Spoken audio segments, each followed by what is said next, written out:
क्या इनेलो जेजेपी से बड़ौदा विधानसभा उपचुनाव में बदला लेने की स्थिति में पहुंच गई है? यहाँ इनेलो की क्षमता का जिक्र इसलिए भी हो रहा है क्योंकि इनेलो ने लॉकडाउन के दौरान कई नेताओं और सैकड़ों कार्यकर्ताओं को अपने पाले में ला चुकी है।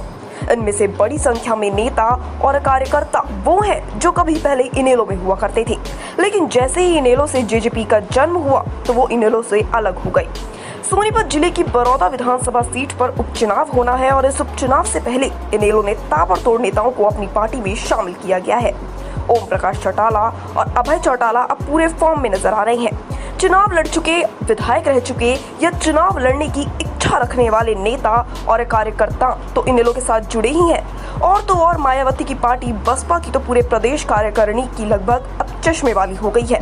अब सवाल ये है कि क्या इनेलो के नए रूप में आने के बाद जींद उपचुनाव में मिला 3000 वोटों का तमगा हटा पाएगी?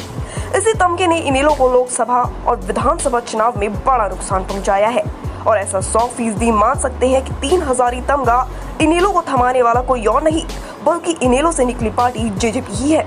और अब चुनाव में जेजेपी और बीजेपी का साझा उम्मीदवार होगा और उसी जेजेपी को इनेलो के पास अपनी ताकत दिखाने का मौका आ गया है। ताकत दिखाने के लिए तैयारी भी पूरी लग रही है और बदला लेने के लिए जींद से 40 किलोमीटर दूर बड़ौदा का रण 2019 में जींद में भी उपचुनाव था और अब 2020 में बड़ौदा में भी उपचुनाव है। उपचुनाव का हिसाब उपचुनाव में ही बराबर करने का इनेलो को मौका मिला है। उपचुनाव से पहले इनेलो जेजेपी से रहकर बदला ले रही है। अपने पुराने कार्यकर्ताओं नेताओं को जेजेपी से खींचकर अपनी तरफ ला रही है। बड़ौदा उपचुनाव में भले ही सीधा मुकाबला जेजेपी से नहीं, लेकिन इनेलो का यहाँ मुकाबला खुद से भी है और खुद से मुकाबले में ही बड़ी जीत इनेलो की भविष्य की राजनीति